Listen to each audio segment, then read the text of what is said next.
security and safety. I would like to remind you all that this meeting is being recorded and will be available at IGF's YouTube channel. The discussion is being hosted under Internet Governance Forum, Code of Conduct, and United Nations Rules and Regulations. Private chat is enabled and raise hands also. So if you would like to have a question or want to have the floor, send your requests using Q&A, raise hands, or the chat box at the bottom of the screen. So have a nice session. Thank you. Uh, th Thank you very much, Joao, and for the Secretariat for supporting the IGF Secretariat for supporting this session in such a great way. I see that one of the panelists is not there yet, so if you, Joao, could keep an eye on Ghislain, the signing in, then he can be put on because he will be presenting in a few moments. Ladies and gentlemen, thank you for being here. Welcome to the panelists and presenters. And thank you, attendees, for joining in on this session this morning. Um, I will show my colleague Martin Porter, who is part and also a policy advisor on this dynamic coalition, will show you the agenda, and also Mark Carvel, who's co-moderating, is also part of the DC-ISSS leadership. So here is the agenda that you can see that we were going through today. We have had, unfortunately, one cancellation. Rachel Azafrani from Microsoft had a flight rescheduled, so she's on a plane right now and says her regrets for not being able to participate, but she stressed that she would be working on the working group on IoT in the future, ensuring Microsoft's participation there. Um, we will go through the presentations, and we ask you to use the chat actively and the Q&A that you see at the bottom of your screen to ask us questions, to put in comments, to even start a discussion. And if you think things should be different, please share that with us, because that's the sort of information that we're looking for. We will have an open discussion after the final presentation of the working group, and you have ample time to share there.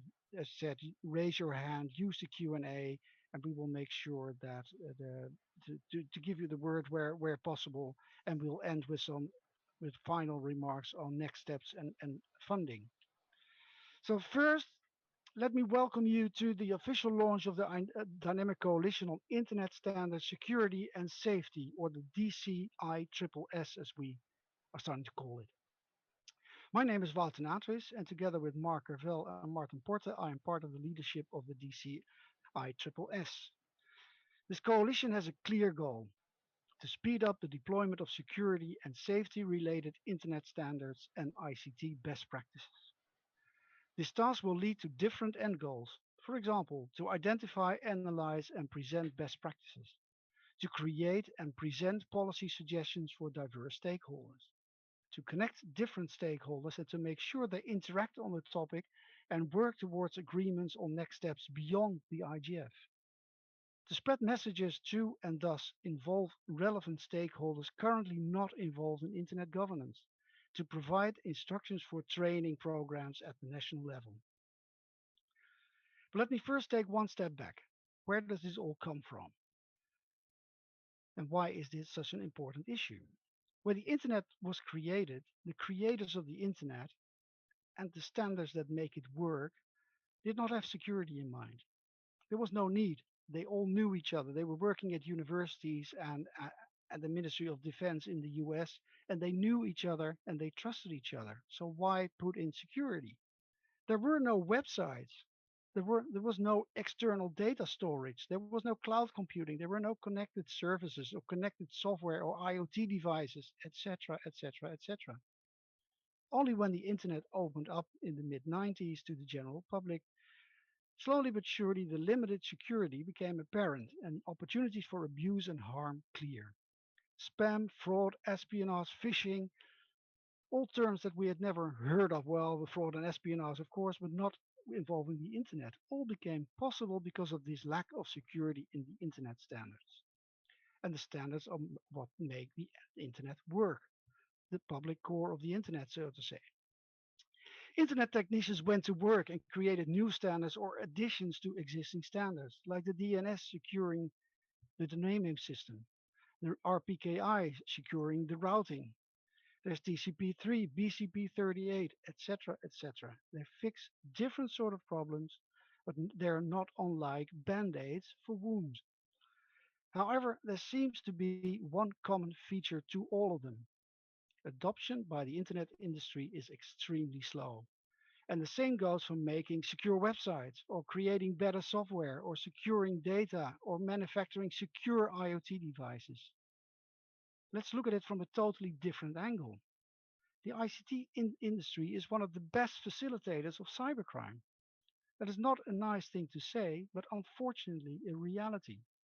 This is something that must change in order to support digital transformation, to sustain economic development, and to make the internet safer to use for all end users across the globe. And this statement is not something that I just make right now. It comes from a study we held in 2019 and early 2020. Because at the time of the IGF in 2019, a study was undertaken into the reasons behind the slow adoption that also looked at possible solutions. It was not hard to find common and more or less agreed upon answers as presented in the report of the IGF pilot project on this issue entitled Setting the Standards for a More Secure and Trustworthy Internet that was published early March of this year. There is consensus that there is no business case for deployment. There is insufficient to no demand for internet standard security. So there's no offer. There's no carrot, there's no stick, there's no pressure, there's nothing where incentives are concerned. All investment if you do deploy, but there's no return on it. The results in a non-level is a non-level playing field between industry organizations contemplating deployment and those who do not. So that's another strong disincentive. Deployment is entirely voluntary with hardly any benefits if you do. Internet standards and ICT best practices are not part of legislation. So also there, from that side, there's no pressure. And besides, they are virtually unknown beyond the technical and industry community and some experts participating in the processes of creation. And so they're very easy to ignore. As a result, there's no real societal pressure on industry to deploy these important standards. Because when consumers don't ask for them, when companies do not ask for them when they buy, there is also no incentive to deploy. So let us conclude there's a collective action problem where serious action is on, but where serious action is undertaken, the raising of security awareness is focused mostly and sometimes only on the end user who has no role in the most important measures to be taken. Deployment of internet standards and ICT best practices, they have no role there. But now, let's move forward and see how this all can be changed. The IGF pilot project identified six main issues as providing possible solutions to these problems. The first is procurement and creation of a business case. The second, the role of policymakers and regulators. The third one is security and standards by design. The fourth, human rights and consumer protection. The fifth is education and skills. And the sixth, the creation of a global testing and reporting program. Identification of issues, which we just done, is one step, but translating them into action is another. And this is what the DC-ISSS will work on. The volunteers have worked over the past few weeks and selected three of the topics above for this new dynamic coalition to start work on its first phase of work. The first is security by design and a subgroup on IoT security. The second one is on education and skills. And the third is procurement, supply chain management, and the creation of a business case. And here you can see the influence of the volunteers working because from procurement and a business case, supply chain management was added. The volunteer experts have also added focus to the topic and searched for where value can be added to initiatives that are already being undertaken or have been undertaken on these topics. All three working groups will be presented on shortly. shortly, and this will include their goals and first steps toward achieving those goals. But first, we have four presentations that underline the importance of a safer internet and the importance of deployment of standards from different angles. Following that, we'll have presentations on the three working groups, and there will be time for your questions and comments. And please use the chat room to actively to use those comments and start a discussion. In the final part of our session today, the first step is introduced, and the funding requirements to support the work program will be explained. But first, it is my honor to present the speakers. And let me stress again, we need your ideas and your expertise. The first presenter that I can introduce is Jonas Gretz Hofman of the Office of the Special Envoy for Cyber, Foreign and Security Policy of the Federal Department of Foreign Affairs, Switzerland. And I can add the organization graciously have funded us to make the work that we are doing currently possible, for which I thank you as well. The floor is yours, Jonas. Thank you so much, Rao, for a kind introduction and for the ability to speak here today at the launch of this Dynamic Coalition. Thanks also for painting the bleak picture about internet standards dissemination. I think things are changing, and not the least, this Dynamic Coalition is a vivid example of how things are changing, and we need to move this forward together. But I have to apologize for Jan Fanzun, my boss, who the special envoy for cyber in the Federal Department of Foreign Affairs. He had to unfortunately cancel his participation at the last minute. But let me quickly try to outline why we as a government are engaging in this dynamic coalition on his behalf, and why we deem it important to further internet standard safety and security. The importance of international digital governance for Switzerland has been underlined by the digital foreign policy strategy that has been adopted by our government this week. The strategy aims to raise the profile of Switzerland in digital governance. And even before the strategies, traditionally, Switzerland has been engaging actively in international discussions that define norms and rules for secure digital space. We are, for example, currently represented with a national expert in the UN Group of Governmental Experts, and our ambassador as well to the UN in Geneva is chairing the Open Net Working Group that discusses norms for responsible behavior and the application of international law into cyberspace, among other things. Furthermore, we are also contributing to the OECD's work within the Working Party on the security of digital products. And I'm happy that Ghislain will report on that work in this session. I think common regulatory approaches can be a key factor to achieve greater security while avoiding fragmentation of markets. Yet our new strategy also underlines that we are facing an enormous challenge of ensuring a free, open, and secure cyberspace for everyone, not the least in states often do not agree on a common course of action. The risk of a fragmentation of global rules and standards and the fragmentation of the internet is real for us. The strategy therefore holds that we cannot achieve a secure, open, and free internet in isolation by just working with states, but that we have to engage closely with the private sector, and that we need to work with civil society and the technical community as well. Against this background, Switzerland has launched the Geneva Dialogue on Responsible Behavior in Cyberspace.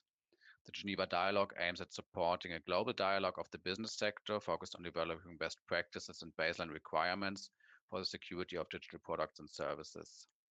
Among the partners of the dialogue are corporations such as Microsoft, Siemens, Kaspersky, Huawei, Cisco, and other global players. We will present the first results of the Geneva Dialogue next week, Wednesday, here at the IGF on the 11th November, 11:20 UTC. So I look forward to your participation. Another priority of our strategy is strengthening the IGF by working towards an IGF Plus, and also outlined in the UN Secretary General's roadmap for digital cooperation. In our view, this dynamic coalition can become a key milestone in strengthening the IGF in an evolutionary way and make it more outcome focused. So what concrete outcomes do we expect? Because that was one of the questions.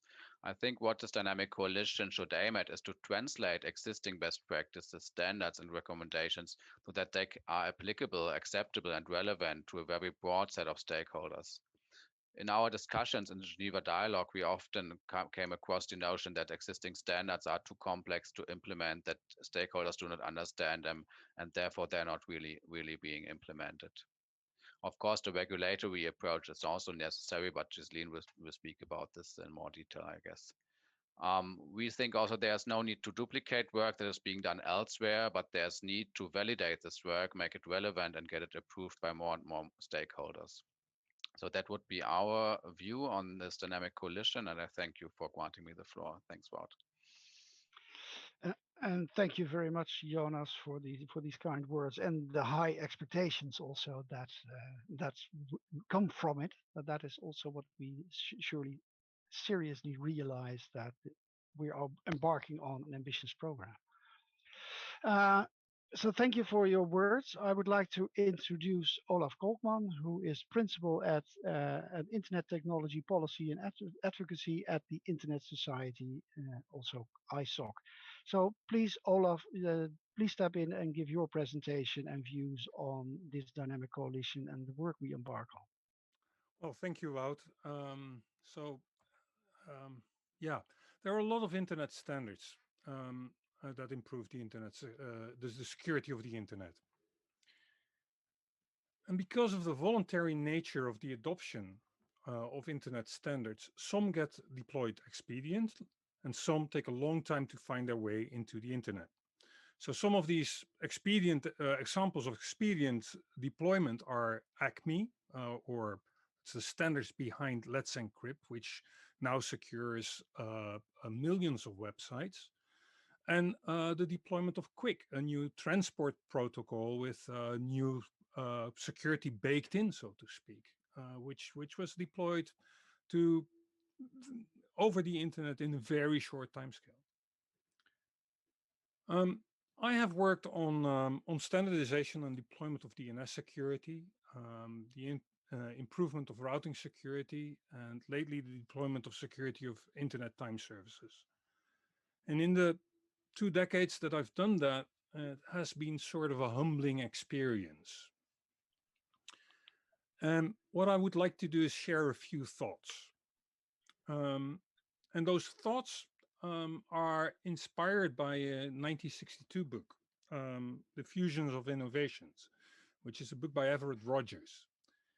And he thought about the deployment of innovations, whether those were television sets or detergents or whatever. That was he was a marketing type of guy.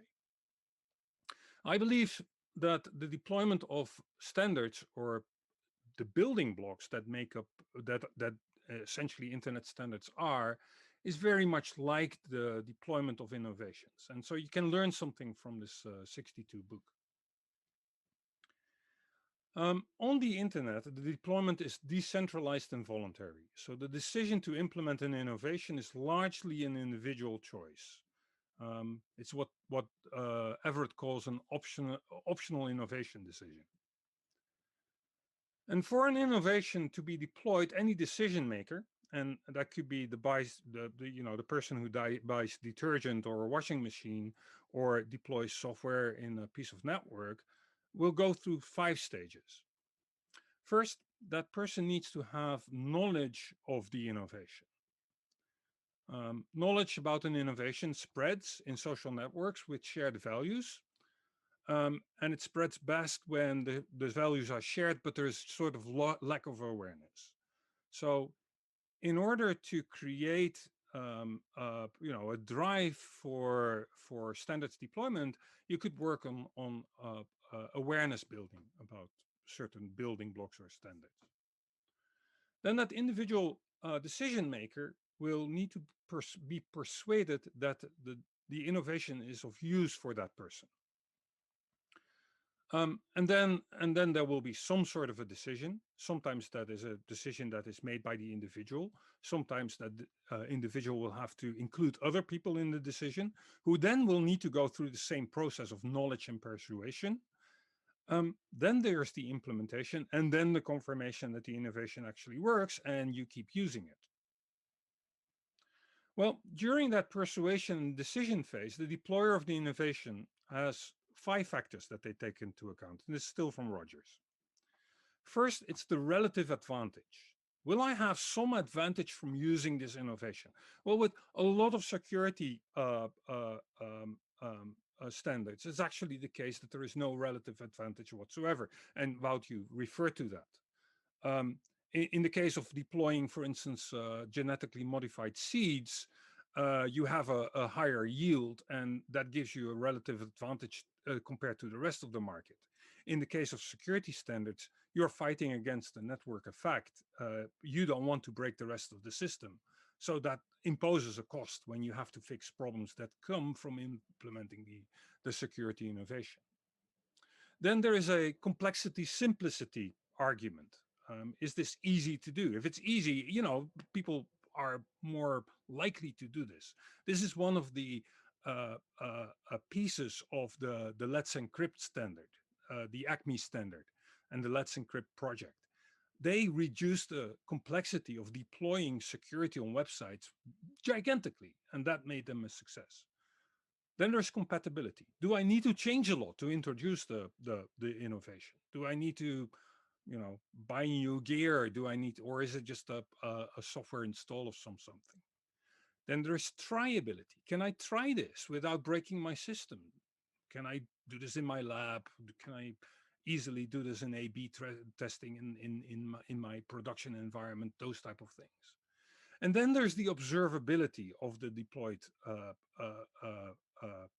innovation. And obviously, security standards are often not observable. So I would say that in all those 5 factors that go into the decision process, security has, you know, an issue against it. And I'm mentioning this because I believe that the group should be somewhat aware about what it will try to do. Where will you put your energy? Will you put it into, you know, the knowledge sharing? Will you change the decision-making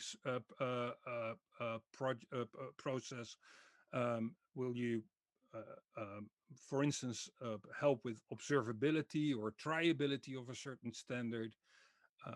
Observability could be, for instance, something like the Internet.nl initiative, where people actually can see that their innovation, that their security thing actually works. Sometimes that is an element of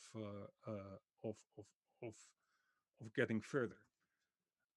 Value creation, something that we're trying to do with Manners, is create a little bit of an extra value by people being able to demonstrate that they comply to, and Manners is the mutual agreed norms on routing security, which is a program in which ISP signs up, take a few actions, and thereby demonstrate that they are a little bit more secure than others. And we hope that that will give them a competitive benefit.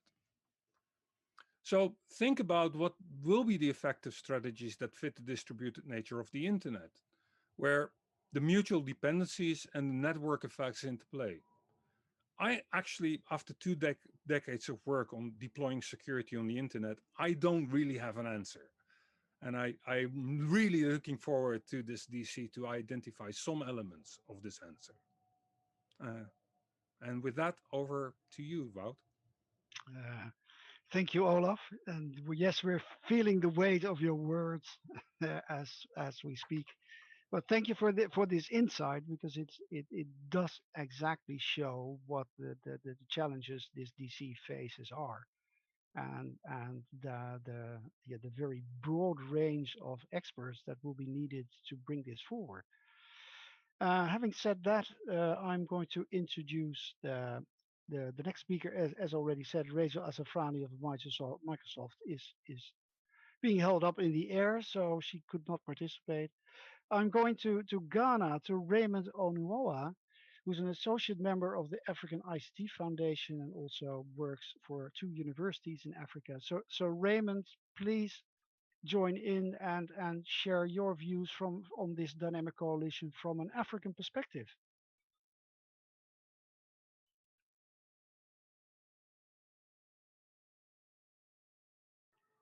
Thank you, Wout.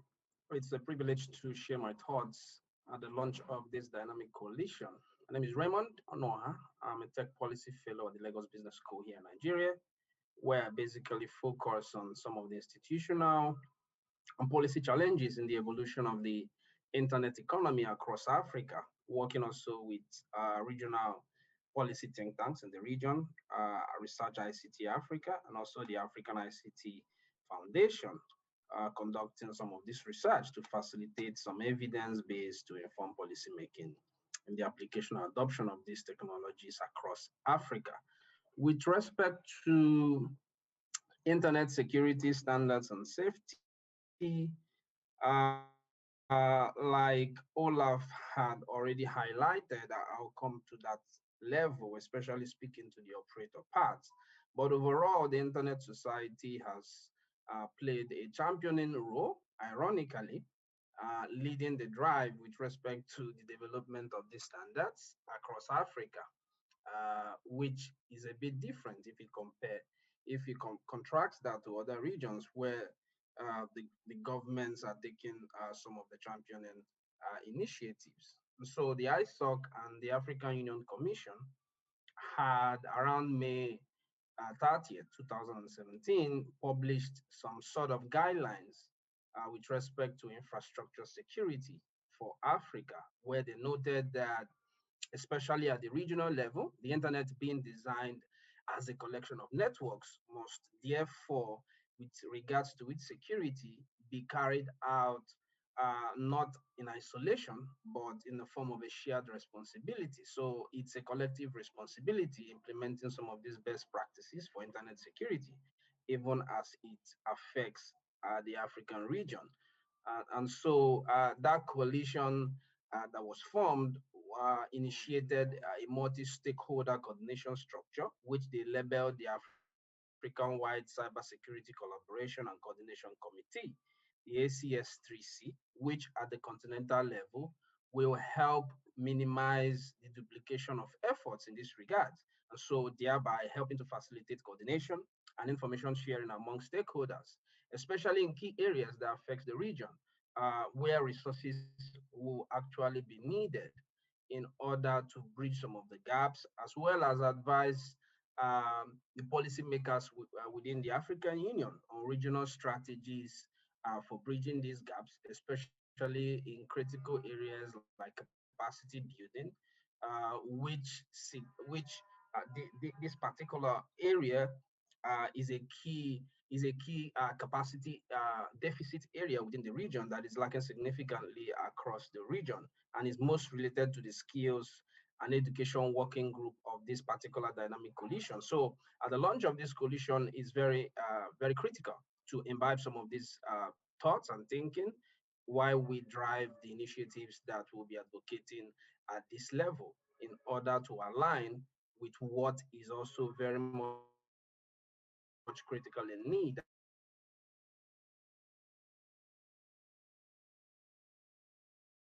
the African region, which is Raymond, we seem to have lost you.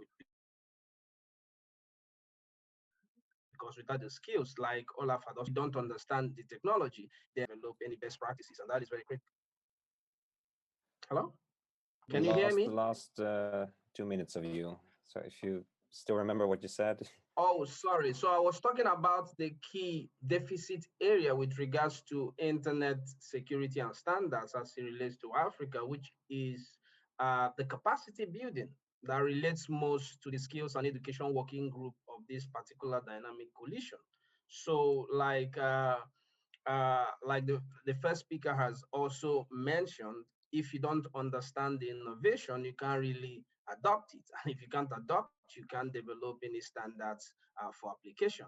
And so also beyond the regional and also at the national levels, it will be the imperative of national governments to facilitate information sharing and promote best practices because they are the key legislators within a country. So beyond guidelines, beyond norms, if you are talking about enforceability with respect to the internet infrastructure ecosystems in the region, then the national governments will have to champion awareness and accountability as they are the ones that can actually pass laws on internet infrastructure security and standards. So it's important that these laws adhere to global global agreed principles, which includes responsibility, cooperation, multi-stakeholderism, and also the fundamental rights of people.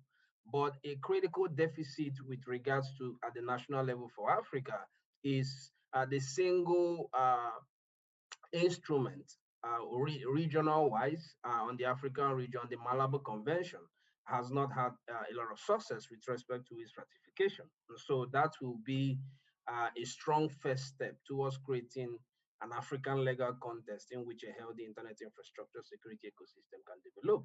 And finally, at the operator level, just piggybacking on what Olaf had highlighted in his presentation with respect to the manners, which seems to be the most visible global initiative at the operator level that defines concisely a package of minimum but critical measures to meet network design requirements with respect to routing, domain name system security, and all the related issues. So these are some of the imperatives, not at the regional, at the national, and also at the operator level, that are very key, especially as it relates to Africa.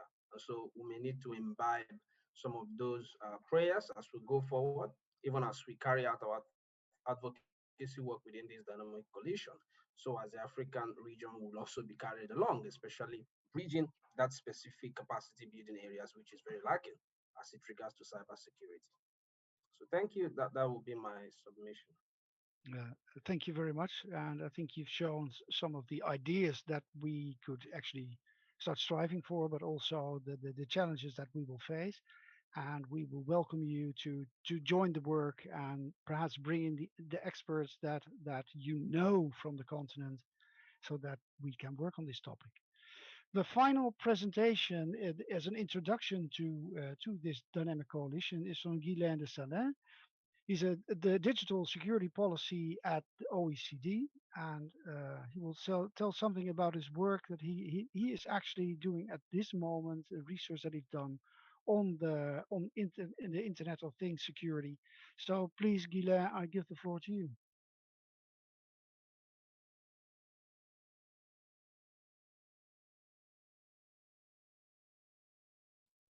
Thank you. Wood. Can you hear me? Yes, I can hear you. Thank you. Okay, perfect. Well, good morning or good afternoon to all participants of the coalition. Can you see my presentation as well? We do. Thank you. All right, that's great. Just trying to fix. All right. So thank you, Wood. As you were saying, I'm Ghislain de Salins. I'm a policy analyst at the OECD, and today I'm going to give you a brief introduction on the work we've been doing at the OECD on the digital security of products. And I will put a particular focus on the issue of IoT security by design. As I've understood, it may be one of the areas of focus of interest for the Dynamic Coalition in the coming months. So first, let me introduce the OECD very briefly. We're an international organization. We focus on economic and social prosperity. We're mostly an intergovernmental organization. Our analytical work is done through the support and the input of delegates from our 37 member countries. And our primary target audience is policymakers. We're also a multi-stakeholder organizations, businesses, civil society, and the technical community participate in our work actively.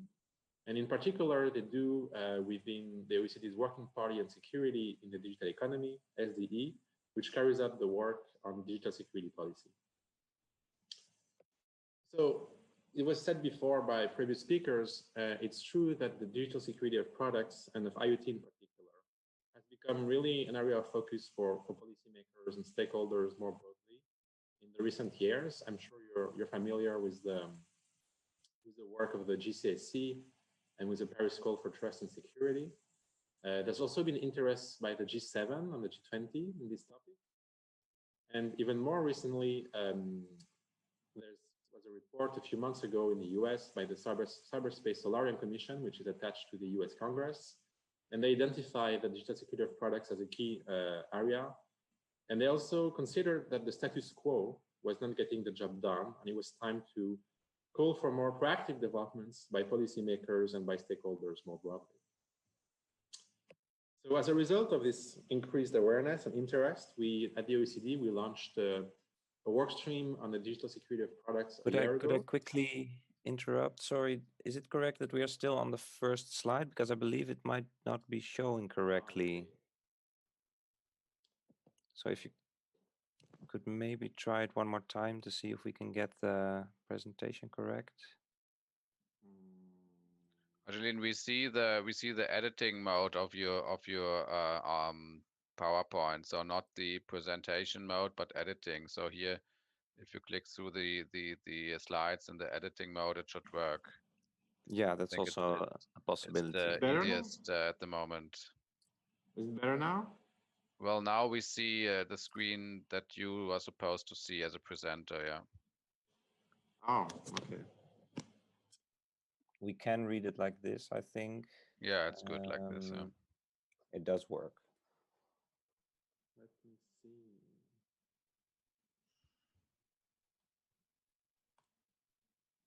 Okay. That's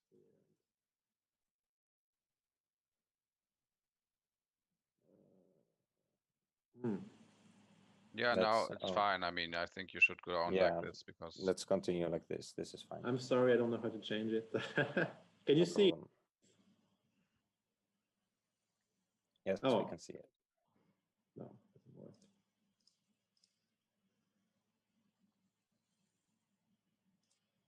You can go on like this. Do you see it like this? Yes, not perfect, but it's good enough to read. Okay, so which slide am I now? Is it timeline? Yes.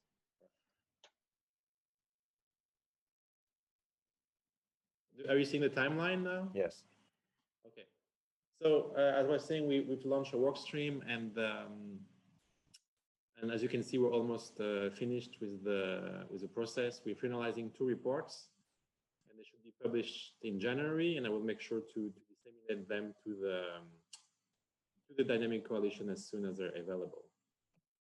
Now, if we look into the substance a little bit, I think what's really important to understand, if you look at IoT security, security by design should be the prioritized topic. It's one of the most important area, but it's not the only aspect of IoT security. Actually, it's only one aspect. And as you can see on the screen, it's usually security by design guidelines. They focus on the device itself, on the role the manufacturer can play, and on the design phase of the life cycle. But actually, you may have digital security gaps that emerge in any other areas that you can see on the screen, in other parts of the ecosystem, at other stages of the value chain. We've seen recently, for instance, the impact of the meltdown and Spectre vulnerabilities in microprocessors that affected a lot of final products. And very importantly, you also have what we call latent vulnerabilities that are discovered once a product is already on the market, and they can only be fixed by security updates. So basically, they have nothing to do that much with security by design. And so an IT product that would be secured by design would not be necessarily secured once and for all. And there is a need for a continuous maintenance of security throughout the life cycle of the product. Another very important gap is the end of life, what we call at the OECD the end of life gap. It's a gap between the end of use and the end of life, which means the end of support, of commercial support by the IoT manufacturers. It was already a very big gap in other products. You may remember the WannaCry attack in 2017 that targeted, or that was very efficient on Windows products that were out of life, end of life. And many experts consider that end of life is going to be even more of an issue with the IoT, leading to what I've called the Internet of Forgotten Things. And that's a very big security issue. So that was for the holistic perspective. Now, if we look at security by design itself, as you can see, it's actually a multi-layered concept. So most guidelines, they focus on the product features themselves. So for instance, the IoT product should have an update mechanism, should have strong authentication mechanism, like a no default password, for instance. But more and more, the guidelines also focus on the processes and policies that are put in place by the supply side actors. So for instance, that would mean that the IoT manufacturer should have a vulnerability disclosure policy and a vulnerability handling process. And another important aspect in security by design is the prominent role of third-party evaluation. In fact, you may have IoT manufacturers that claim that their products are secured by design, but the only way to actually verify that is through third-party evaluation, and that includes certification, pen testing, and other mechanisms like audits. So just this slide was to show you that actually security by design is not so easy to grasp, and it spans many areas. So that was for the theoretical aspect. Now, if we look a bit at the data we have, what can we learn about IoT security? And the fact is, actually, security by design guidelines for IoT are available, but they're not widely used. And there is strong evidence that IoT products are not designed with enough security. You may remember in 2016 that the Mirai malware infected millions of IoT devices, which had very poor security. And they were then enrolled into a botnet and used to launch a massive DDoS attacks. In 2018, a study in the UK showed that 90% of the manufacturers of IoT products didn't have a vulnerability disclosure policy. Now, why is this the situation? Why is that the situation? Well, it was said before by previous speakers that indeed the most security standards, and in particular security by design guidelines, are voluntary. And actually, there are many economic factors that prevent the supply side actors to adopt these guidelines. These factors include misaligned market incentives. If you're an IoT manufacturer, you would often value time to market, cost effectiveness, or usability of the product over digital security. There are also very significant information asymmetries. Without labels, it's almost impossible for consumers to assess the level of digital security of an IoT product. And they cannot compare the products based on digital security either. So even if the consumers value security, there's no way for them to really make an informed decision on the market. Another very important aspect is externalities. So if you take a DDoS attack, for instance, the victims of a DDoS attacks are not the owners or the manufacturers of the IoT product, but the manufacturers and the owners are the one who manage the risk.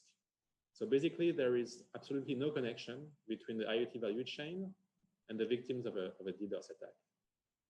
And of course, the IoT products are used, as I was saying in Mirai before, are used to create botnets and to launch a DDoS attack. And so basically, in economics, that paves the way for moral hazard. And that means that it's very hard to achieve an optimal level of digital security when you have these elements I just mentioned: externalities, information asymmetries, misaligned market incentives. Now, that are the key economic challenges that need to be solved. And the question is, how do we do it? And so that's my last slide. At the OECD, we've designed a policy toolkit. And as you can see, it takes the form of a pyramid. And the idea here is that we need to go beyond the traditional dichotomy between laissez-faire on the one side and hard law on the other side. And as you can see, actually, there are many policy tools that can be used by governments to address this issue and to incentivize the adoption of security standards and guidelines. Of course, raising awareness and developing skills, I think everybody agree it's very important, but there is also increasingly an agreement by experts that it will not be enough. Raising awareness will not be enough to fix the problem I've just mentioned about externalities, information asymmetries, etc. So in OECD countries, there is a clear trend of moving up the ladder, moving up the pyramid, and trying new tools, because the tools that are below are not effective enough, basically. So just this year, there's been a lot of, there's been a few standards that have been developed on IoT security by ETSI in Europe and by NIST in the US. There's also some multi-stakeholder initiatives like the Charter of Trust that are developing standards. Labels are also getting a lot of traction. There's been digital security labels that have been discussed and launched in Finland and Japan, and there's discussion in Germany and the EU. And if all of them don't work or not effective enough, there's also the discussion of drafting regulations that would impose by law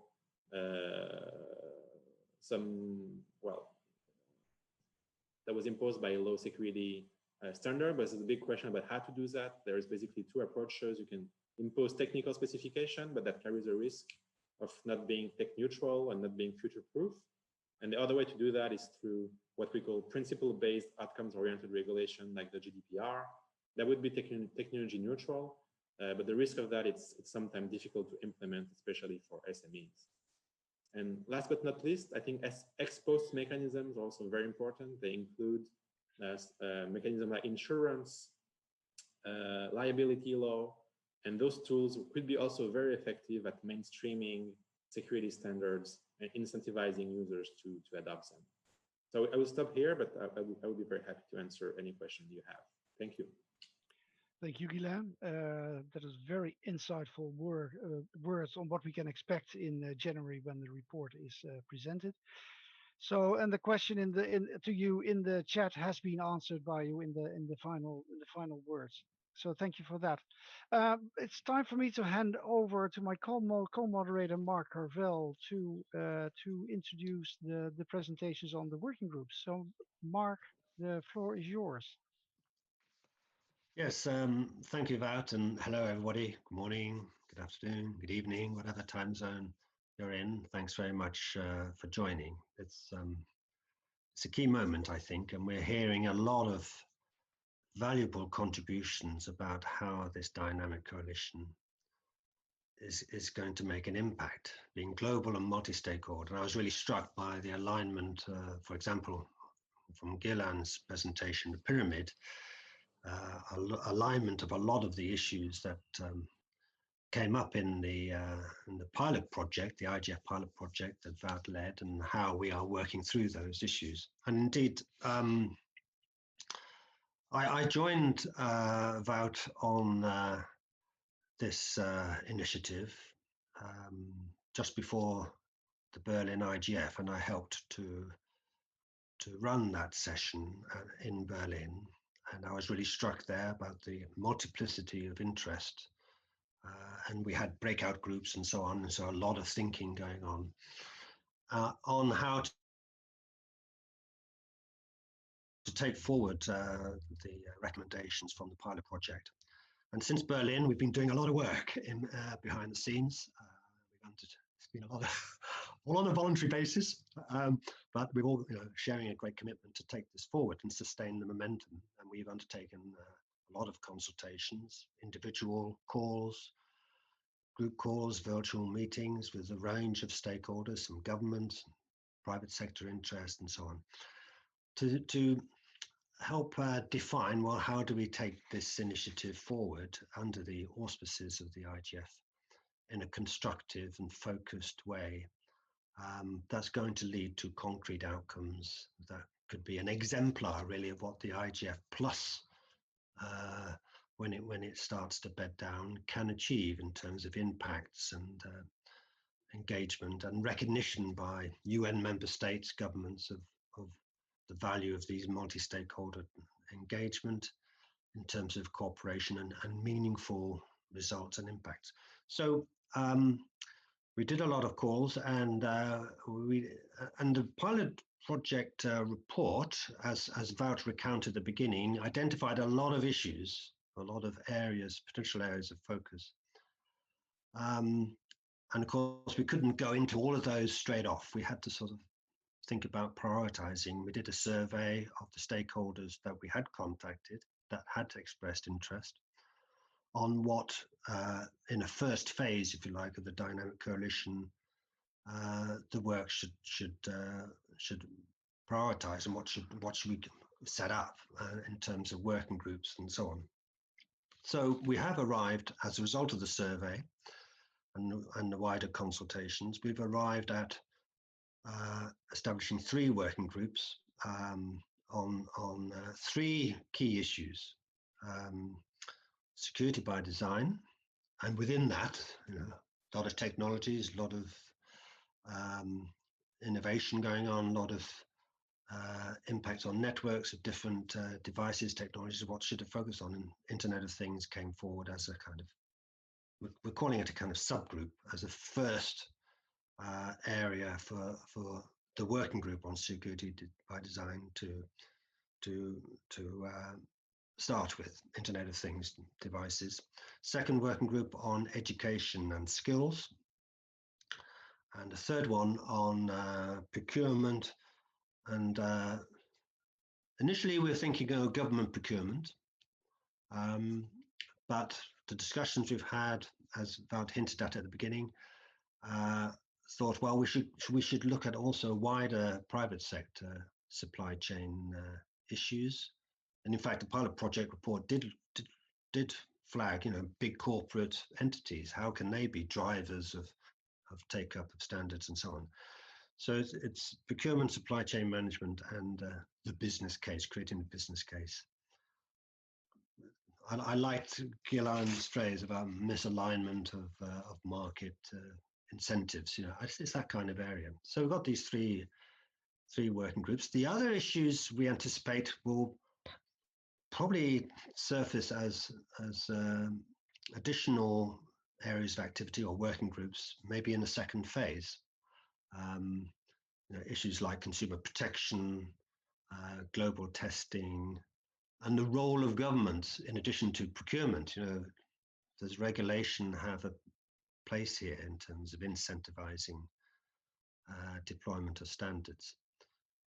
And no doubt the three working groups in the first phase will start to feed constructively into thinking about wider government involvement in this whole sphere of activity.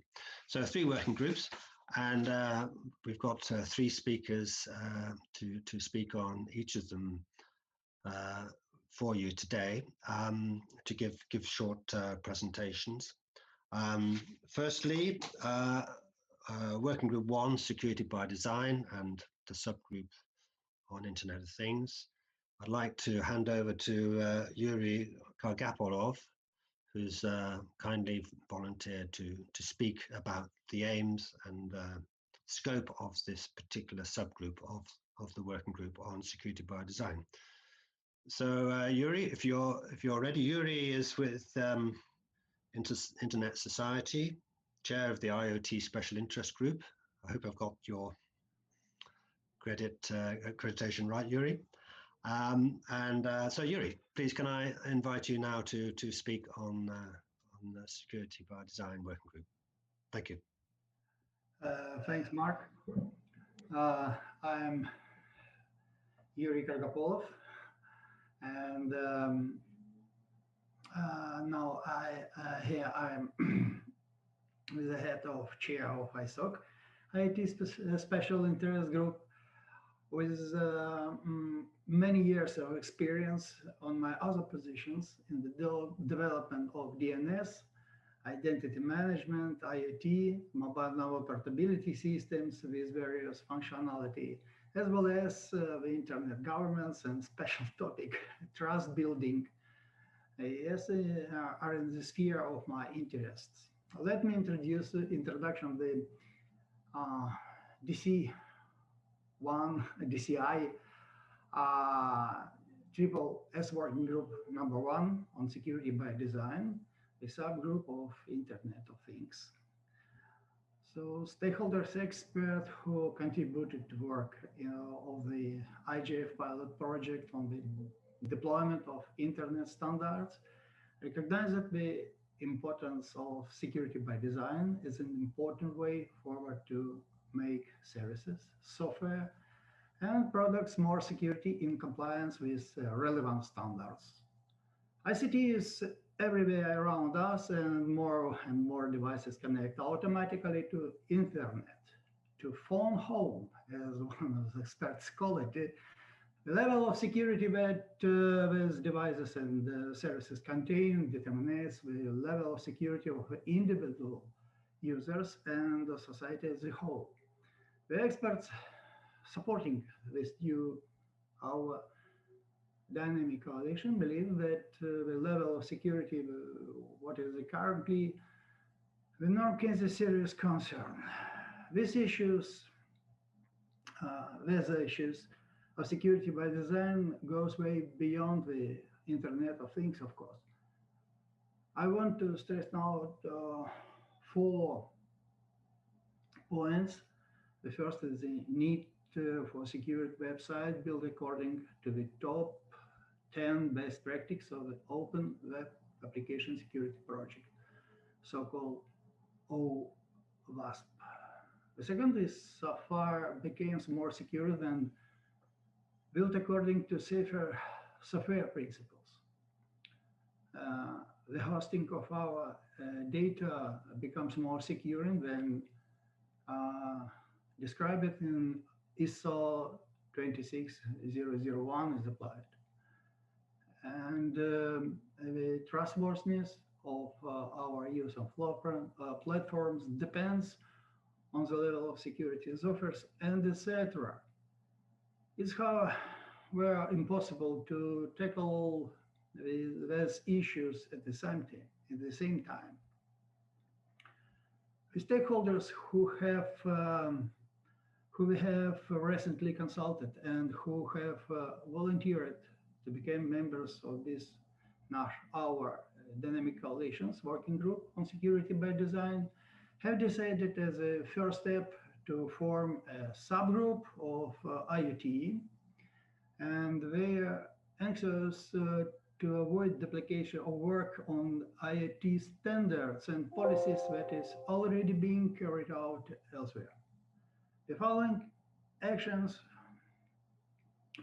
therefore agreed with the aim of subgroup adding value towards other current initiatives and processes. The first is the guidelines. And the guidelines, we have a compression of current guidelines, provision by Dynamic Coalition ISSS group of best practice, creation of the observatory of best practice or work closely with existing observatories. The second one is solution to barriers, identification of current barriers to deployment, creation of solution and implementation of action to overcome those barriers, and identification of ways to provide solution for SMEs. The third is regulatory considerations. Avoidance of barriers created by divergent national registration and regulations. Consumer control over connectivity options. And promotion of harmonization through alignment of legislative proposals. And for the specific IoT issues, definition of attack vectors and threats for IoT, and creation of best practice solution for legacy IoT devices. When I mention attack vectors, I mean the sequence of actions, maybe persistent sequence of actions, with which using vulnerability detection tools aimed and gaining unauthorized entry and unauthorized access right to digital entities at any points of protected information system. And of course, I mean the existing lags in the design of digital entities. The IoT subgroup also discussed potential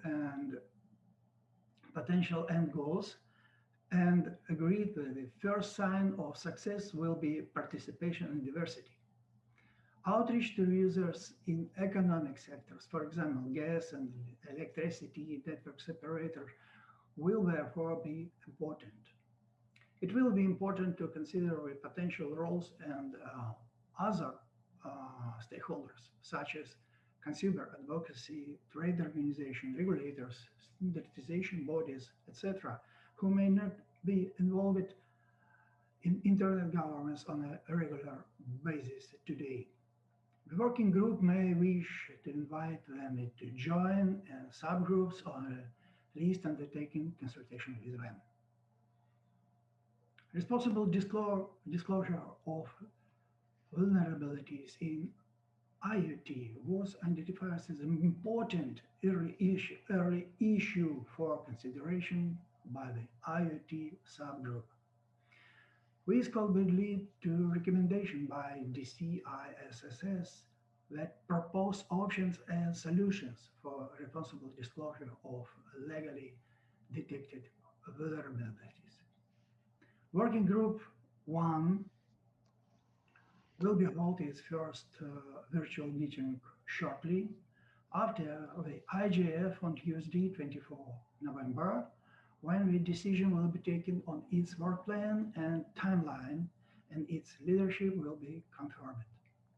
The details will be posted on DC-ISSS email listing, and of course you are invited to join with important work.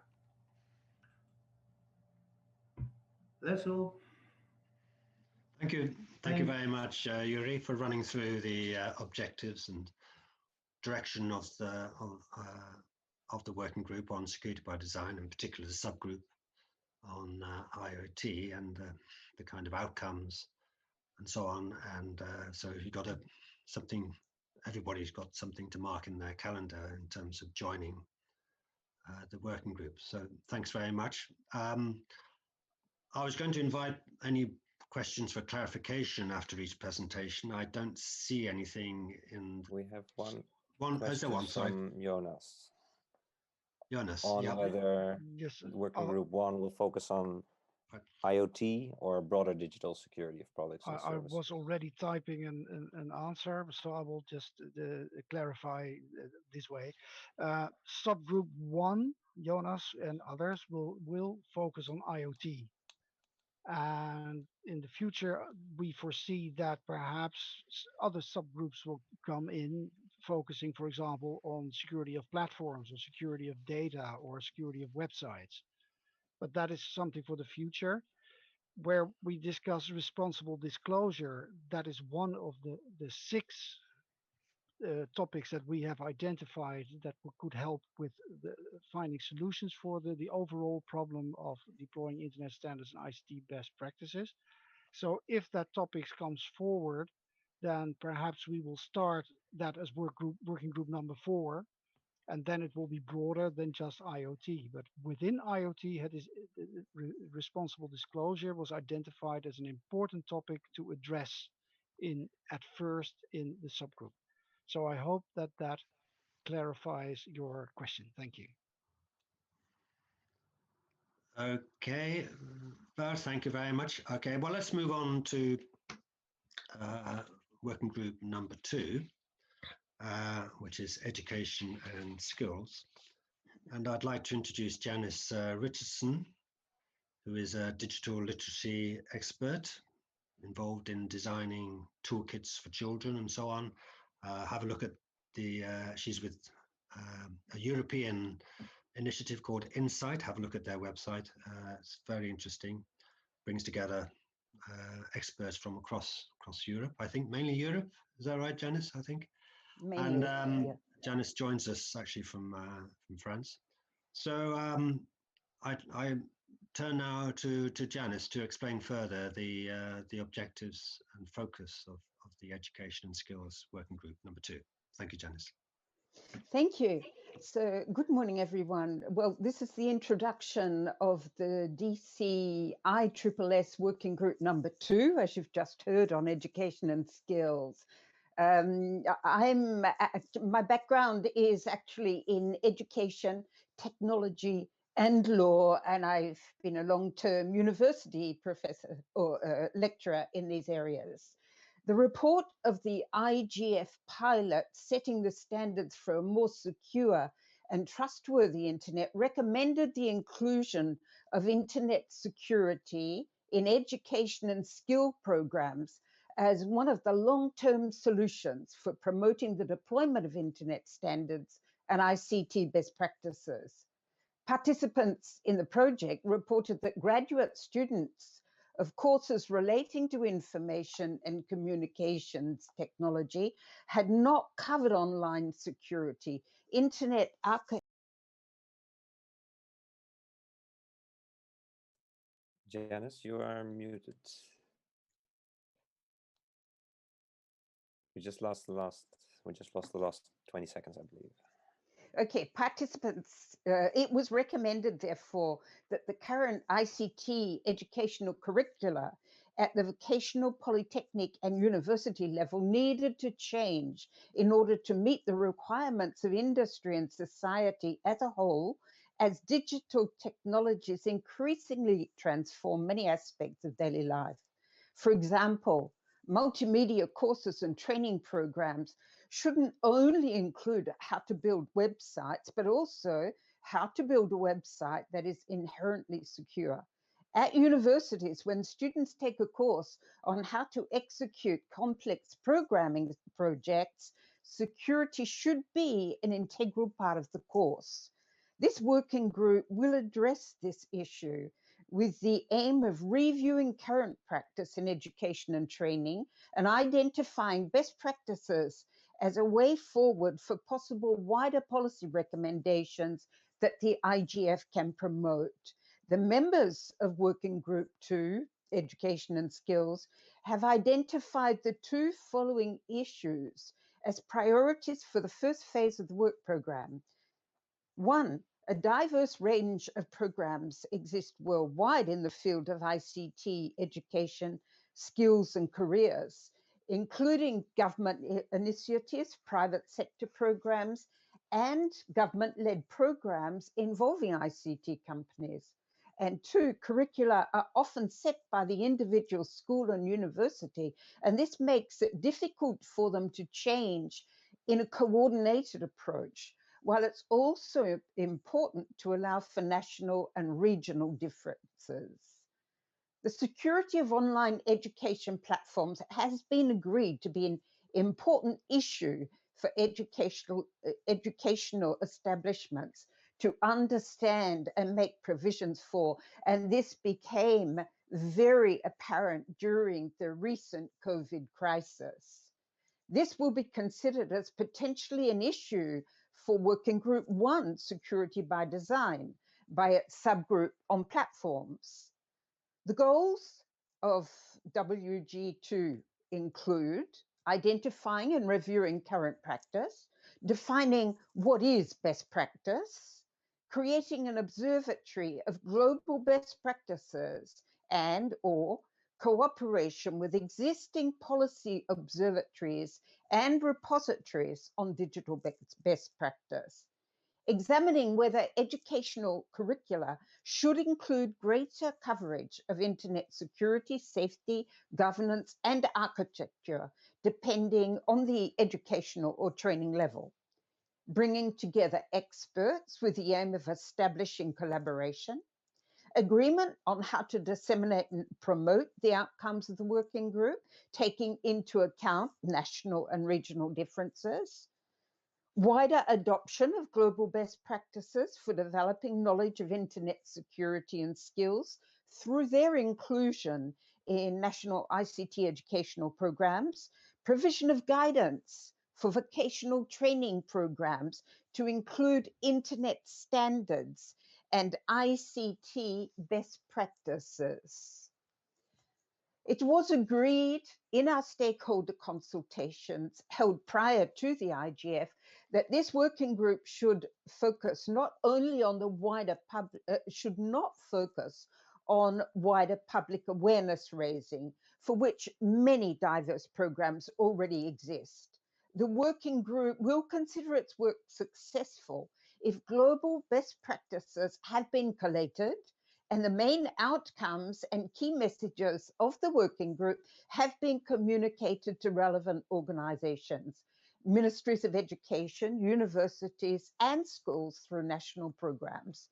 In addition, it's been suggested that this working group should be represented at events where ICT education issues are discussed, and that it might convene its own session or workshop at a future IGF.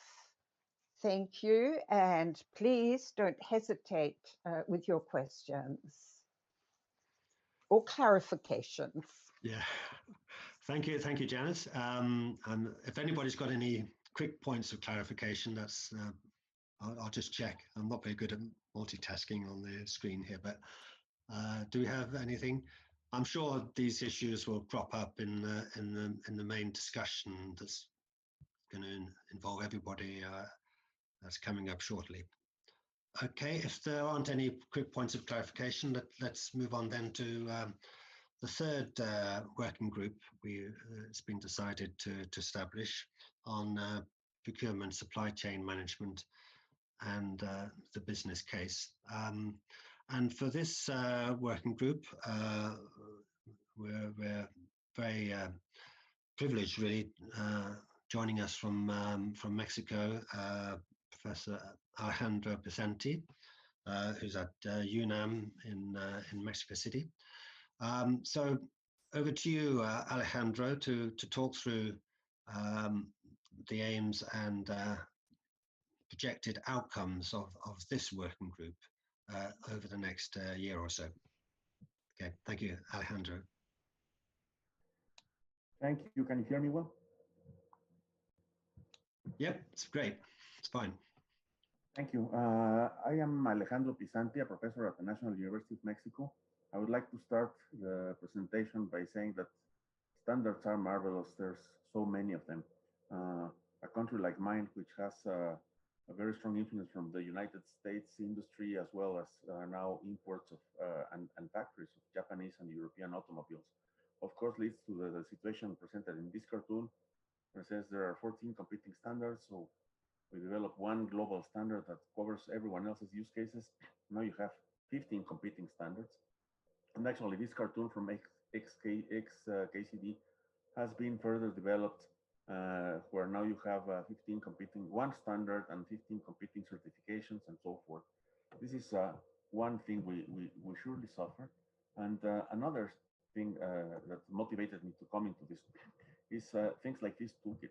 When you try to buy a toolkit for a workshop or for your car in Mexico, you make sure that you have both millimeter and imperial measures. You don't know if you're going to need a 5/16 or an 8 millimeter.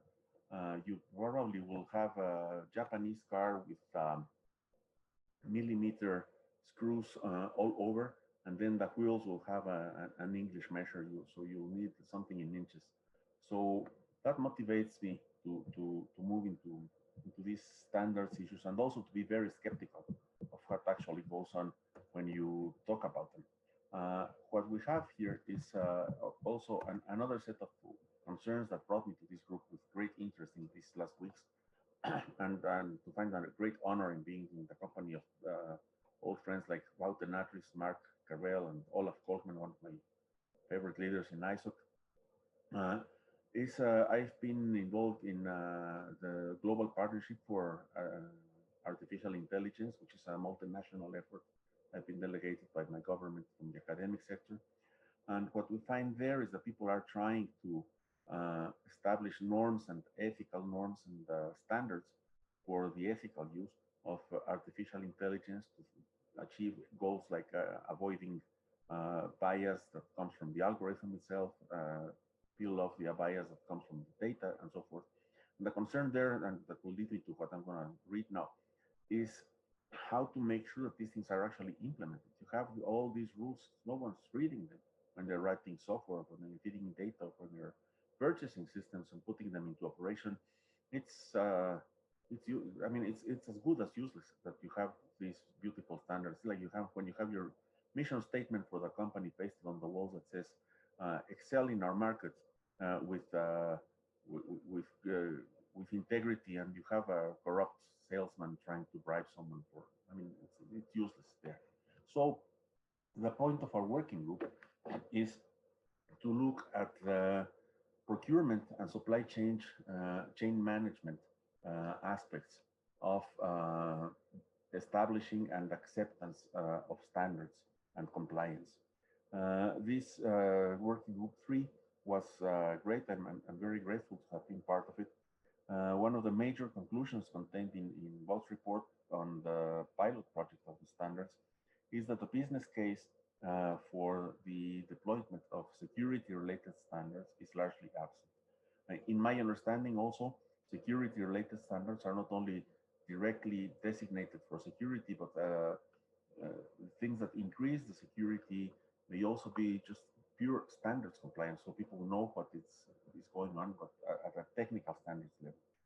So the report also considered how government procurement of information and communication technologies, devices, and services can be a driver for deploying these standards. This is because governments can play a decisive role, not only as legislators, but also as a very large customer. The government becomes normative in a market when it's a very large customer, has very strict rules. Maybe it also puts rules on its suppliers that on the things they purchase and install. And so we have examples like the apply or explain procurement advice in the Dutch form and standardization for all government organizations. In effect, public sector administration, through its purchasing power, acts as a catalyst in the markets for more secure devices, networks, and digital services generally. And this can have a ripple effect in the market. The pilot project suggests that this impact as a driver of standards deployment also applies at the large corporate level. Large corporations, think of, for example, ISPs and network operators for ICTs, think cloud suppliers, think people who are providing services. On top of that, like video streaming or e-government services, they can also help by this ripple effect of, in fact, making it harder for suppliers to be selling non-compliant equipment because there's less of a market for them. This creates a competitive edge as well for the adopters of the more security enhancing standards. Stakeholders who expressed interest in contributing to the work of this dynamic coalition met for a preparatory discussion a few days ago, October 27. They expressed support for this, in particular for this working group 3's program, the purchasing and business and procurement and supply chain management business case, for also including this wider private sector supply chain management issue. This is a very important issue in some countries which are acquiring lots of mission or security or national security critical equipment or software or services from abroad, and they are very concerned that there are leaks or gaps in the supply chain. What we envision as initial goals will evolve as we start working and increase our membership. The principal outputs of the work are envisaged to be guidelines. One would be a set of comprehensive practical guidance issues on incorporating relevant and up-to-date security standards in procurement objectives and negotiations, with clear expositions of what is required in terms of security and examples of standards to be referenced in this guidance. There will be a compilation of best practice guidelines supported by a set of recommendations that will enable purchasers to make better decisions. We also agreed to promote a framework approach. It's not only a compilation and it's not detailed rules, but more frameworks that allow for people to establish more detailed guidelines within national environments or within large corporate environments that are still meaningful for interaction with others, that increase interoperability, for example. The idea here, the aim is to reduce the major variations in national practice that come to this situation where you have to buy 2 sets of screwdrivers or wrenches in each country, because you may have 2 measures of nuts and bolts and you'll never know which you have. Much worse in the ICT case, as we know. The need to address knowledge gaps and inconsistencies in procurement practice at the national level was also discussed. We also discussed the way that industry sometimes is highly influential, particularly in developing countries. It literally captures the standards making bodies.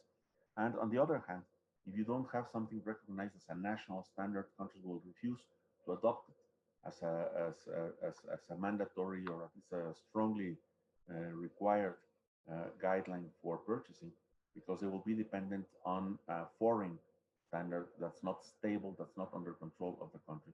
So we have to gear here together with the education and outreach group in order to make sure that people are understanding at the most basic level as well as at the detailed standards level.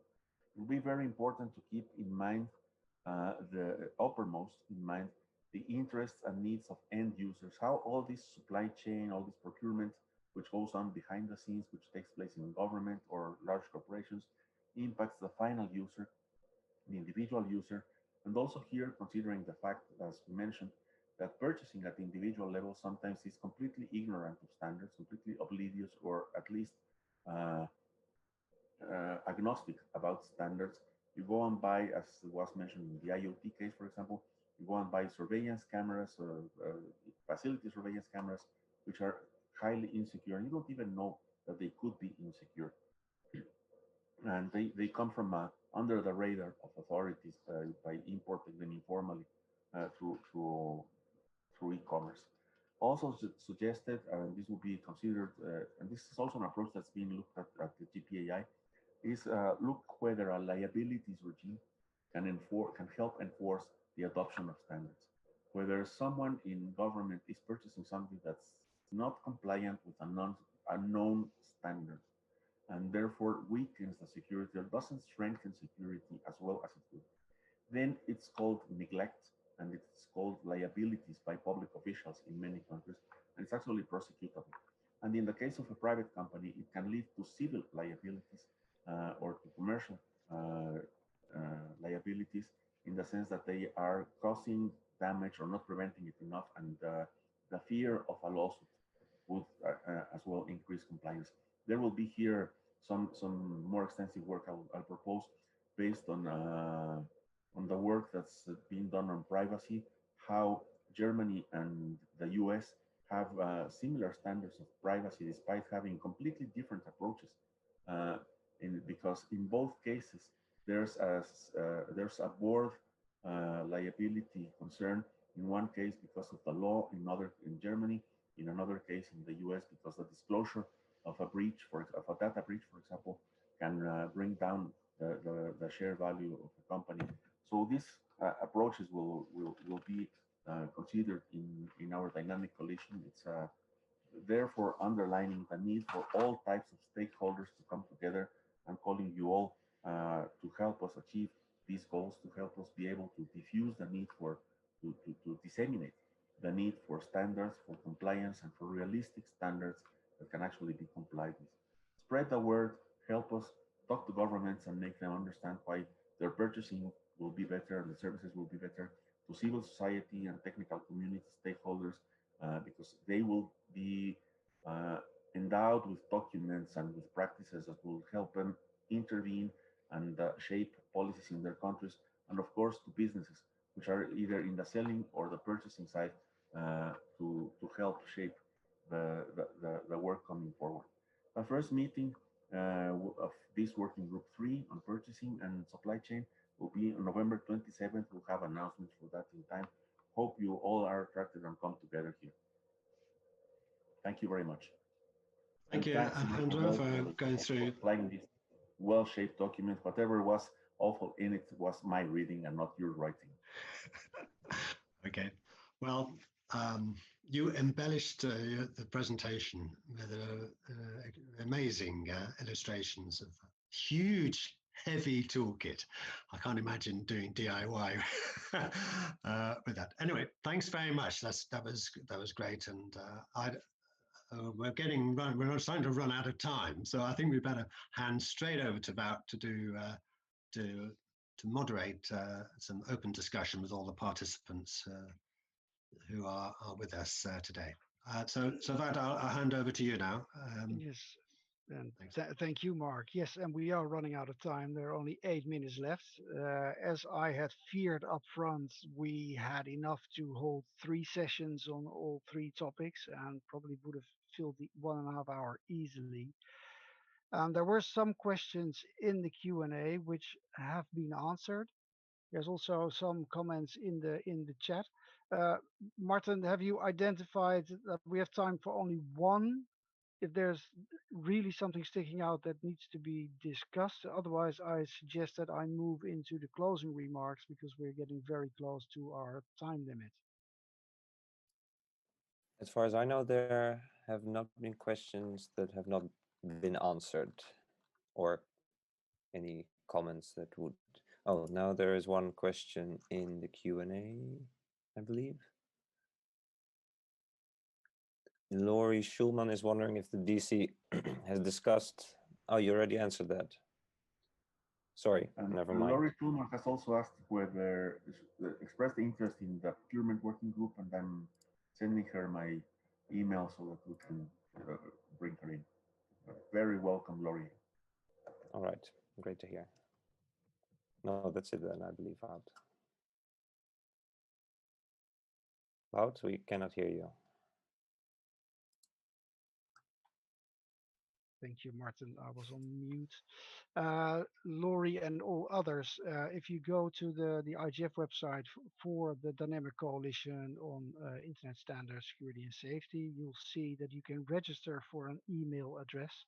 And that way you're formally a member of or even informally, if you just want to observe, a member of the DC. And that way you can start participating in the working group. So please go there. There's a little overview in the chat when the first meetings are going to be convened that will decide on the way forward. I'll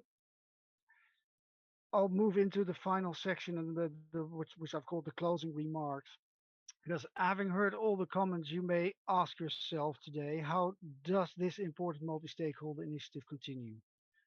Well, as already pointed to the IGF website, there's an indication of the program of a timeline. So it's a 2, perhaps 3-year program leading towards policy recommendations and guidelines with the inclusion of internet security in educational curricula and developing training programs, and the possible establishment of an observatory or repository of best practices relating to security by design and procurement and supply chain management security. Well, the next stage are the 3 meetings, and this is an invitation to you to join, because without your expertise, without your knowledge, without perhaps even liaison function to introduce us to the right people, or perhaps that you are able to introduce us to pivotal people who can make decisions on the way forward, or introduce people that have that position, is going to be extremely important. So not only the content is important, also the building of the network is going to be extremely important to have a chance of success. This DC is also in search of a volunteer to chair the working groups, and that is something which will be decided on in the working groups. But if you have interest to become a chair of one of the working groups, then please identify yourself in the working groups so that it can be discussed. To provide the support of a complex issue like faster deployment of internet standards and ICT best practices, this deserves funding. It is even necessary. It will ensure the smooth continuation of the Dynamic Coalition and the working groups.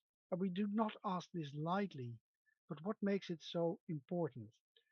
What we foresee is that there is going to be some sort of a secretariat function that will provide the support to the working groups and the experts, to provide that secretariat and make sure that the smooth continuation is guaranteed. To do research analysis, to help write or co-write proposals, to build and expand the network, which is not going to be something to do easily, to liaise and coordinate within and beyond the DC, to organize meetings, presentations, sessions, to give presentations outside of the DC, or make sure that people can give those presentations, to organize training sessions or to assist in organizing them, and what else is needed to make this a successful dynamic coalition. So we asked some of you present here to consider the co-funding the DC-ISSS to make sure that the first step towards reaching the end goals can be made and the work starts happening pretty soon. But let me take one step back and reflect with you on where we are now. How did we get here? It's only in last March that the IGF pilot project produced a report that provided the conclusions and the recommendations that we are discussing today. And since then, we have taken further major strides towards forward in this issue, once more showing that what working under the aegis of the IGF can actually successfully aim for. We are now at the point when a work program has been established and a diverse range of stakeholders is actively engaging in the 3 working groups that have been presented on. And that is a broad section of the internet community. We have big tech on board, we have academia on board, we have civil society on board, we have governments on board, we have regulators on board, we have the technical community on board. So in other words, and maybe I'm forgetting a few, and I apologize, we can see that the interest on this topic is wide and it's going to bring in the right sort of the knowledge that and expertise that we need. So what do we aim for next?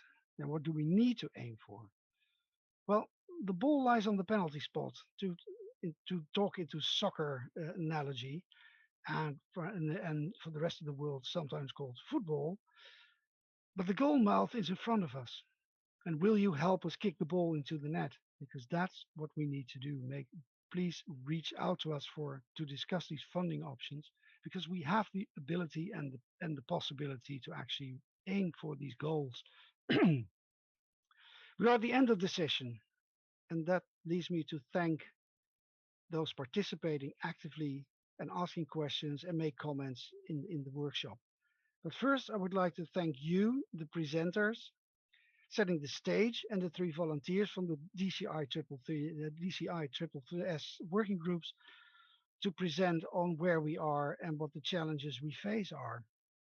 My thanks is to the Swiss Federal Ministry of Foreign Affairs for their support in making the inaugural session and the workshop earlier this week of the Dynamic Coalition possible. Thank you very much. A big thank you also goes out to the participants in the preparatory workshop who have made it possible to present the initial proposals we have presented on today. Without you, we would only have a concept, and now we had content, which this Dynamic Coalition is all about.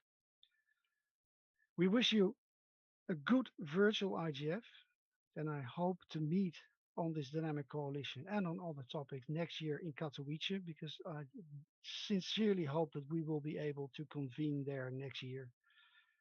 And I hope to meet you again and in the DCI-ISSS and work with you on these topics to bring the goal of deployment closer than where we are today, because the internet really needs to become more secure. So with that, I end the session, and I wish you all good health and hopefully see you soon. Bye-bye. Bye. Thank you. Thank you very much for joining. Thank you. Bye. Thank you.